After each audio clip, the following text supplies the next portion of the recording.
Olá, amigos, paz e bens a todos vocês. Seja muito bem-vindo aqui a esse momento de reflexão sobre a luz da palavra, a presença do Espírito Santo em meio a essa espiritualidade. Quero convidar você a permanecer comigo durante essas reflexões do Santo Evangelho, contextualizá-lo de acordo com as nossas experiências humanas, de acordo com os nossos contextos sociais. Mas quero, acima de tudo, convidar você a orar comigo também, por meio de uma oração íntima que nos conduz a Deus e nos faz conduzir a esse elo de permanência por meio da presença do Pai, do Filho e do Espírito Santo em nossas vidas. Oremos. Deus eterno e todo-poderoso, nós vos pedimos que o Salvador, qual nova luz dos céus para a redenção do mundo, se levante cada dia para renovar os nossos corações. Por nosso Senhor Jesus Cristo, vosso Filho, na unidade do Espírito Santo. Amém. Evangelho de Jesus Cristo segundo João. Naquele tempo, João estava de novo com 2 de seus discípulos.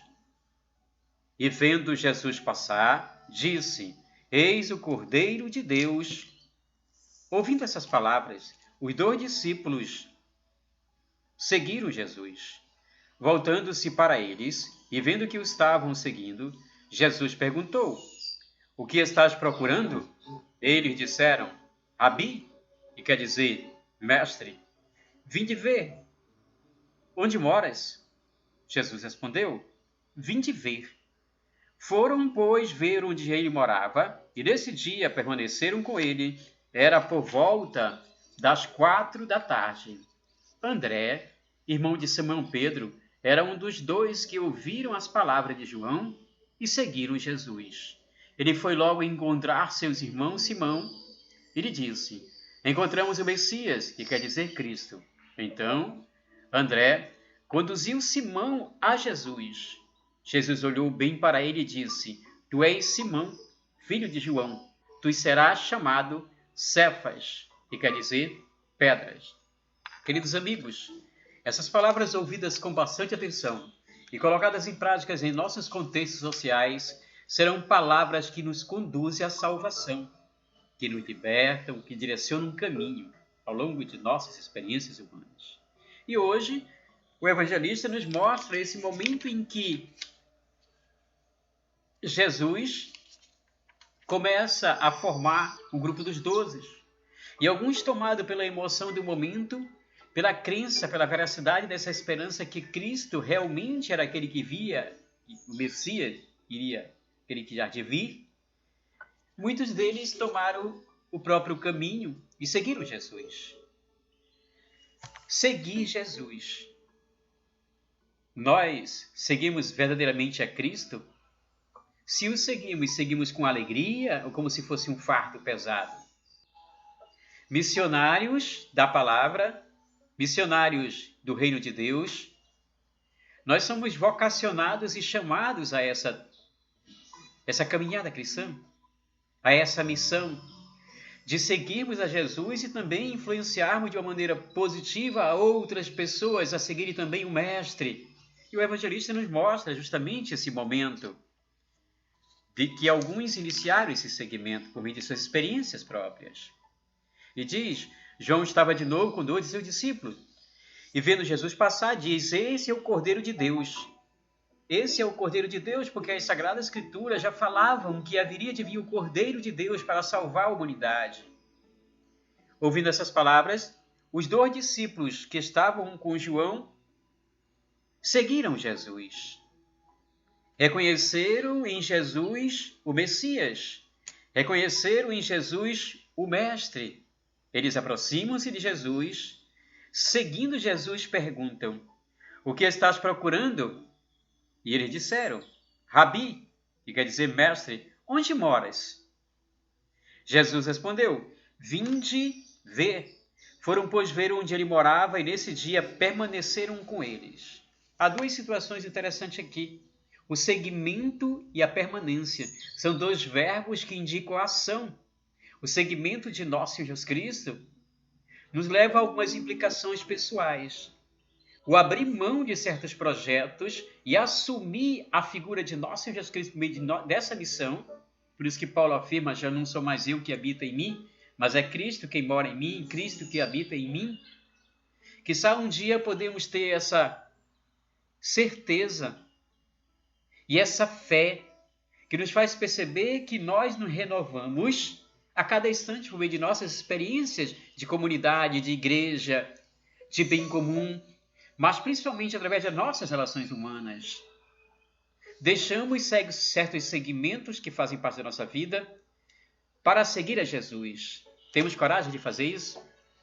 Você que me acompanha nesse momento, largaria tudo para seguir Jesus?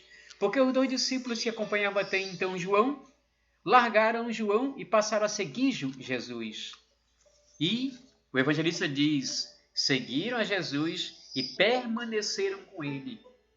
Nós permitimos que Jesus permaneça conosco? E ao perpetuar essa permanência, ao vivenciar essa experiência da permanência com Cristo em nós incentivamos a outras pessoas, servimos de espelho a outras pessoas para que também elas possam seguir a Jesus e permanecer com o mesmo, são reflexões importantíssimas na meditação dessa palavra. João está lá no mesmo lugar onde viu Jesus, em movimento, vindo passar João, o antigo João. Jesus é a novidade de Deus. Vendo Jesus passar, João mostra a 2 discípulos. Este o deixam e segue Jesus. A maneira como o evangelista justamente empregou as formas verbais que eu acabei de citar, movimento significa os discípulos ouviram e seguir Jesus. O seguimento de Jesus, assim como a prática da oração, exige ação. E essa ação deve ser justamente vivenciada através das experiências que temos com Cristo diariamente em nossas vidas. Como é que foi o teu seguimento? Como é que se deu o chamado para você seguir Jesus? Porque aqui é um exemplo bem claro de 2 apóstolos que seguiam João e deixam João e passam a seguir Jesus, porque ele tem a fé, porque eles têm a certeza que Cristo realmente é o Cordeiro de Deus, aquele que tira o pecado do mundo, que nos afasta do mundo momentâneo e nos introduz a um mundo com Cristo, da esperança, do bem comum, da prática da caridade, do alento, da alegria, de vencer essa esperança com Cristo em nossa vida. E o que é interessante é que eles perguntam a Jesus, o que estás procurando? E o mestre responde apenas, Jesus é apenas um mestre e querem saber de sua intimidade, onde moras, onde permanece. Jesus convida, vinde ver, é o chamado a estar com ele.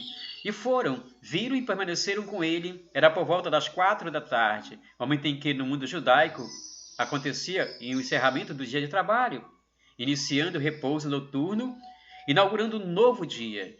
Jesus morrerá e será sepultado por volta das 10 horas.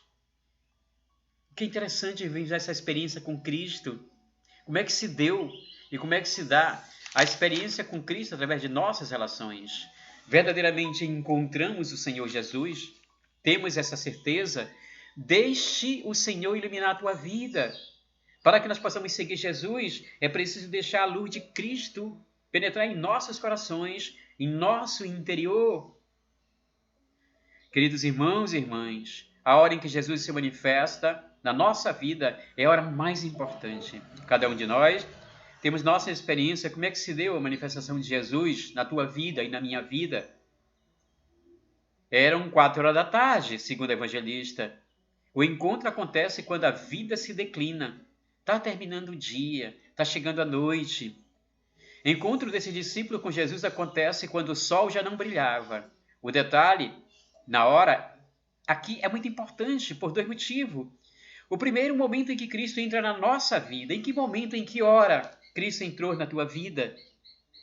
E você continua a permitir que o mesmo tome conta e reine em teu existir? E de que maneira nós podemos perceber que uma pessoa tem verdadeiramente a presença de Cristo em suas vidas? Através do testemunho. Através do teu testemunho, por isso que quando eu terminava agora há pouco a leitura desse Santo Evangelho, eu dizia, se essas palavras ouvidas com bastante atenção e colocadas em práticas dentro de nossas relações humanas, dentro de nossa família, dentro do nosso trabalho, dentro de nossas relações, em todos os contextos, serão sempre palavras que irão nos direcionar à nossa salvação. Queridos amigos, que possamos fazer como esses dois discípulos, que passaram a seguir Jesus, permaneceram firmes na fé, até as consequências que eles tiveram que passar para experimentar essa convivência com Cristo. E possamos permitir, então, que Cristo habite em nós, que transforme as nossas vidas. Independente de nossos sonhos, nós estamos aqui apenas de passagem nessa fase terrena. Não nos apegueis a sonhos que achamos que vai perpetuar ao longo dessa vida. Bens materiais, cargos. São tantas coisas que nós nos apegamos e esquecemos que o apego maior deve ser a Cristo. É Ele que nos conduz à salvação. Queridos amigos, quero fazer um pedido a você. Você que me acompanha aqui, faça sua inscrição no canal Fatos e Emoções, compartilhe o vídeo, dê o seu like e também clique no sininho das notificações, para que todas as vezes eu postar um novo vídeo, você seja notificado. Ajude o canal a crescer, ajude a ter novos inscritos, para que essa palavra chegue a outros corações, renovando a esperança, o ânimo e a alegria do seguimento a nosso Senhor Jesus Cristo. A todos vocês, paz e bens e um beijo em seus corações.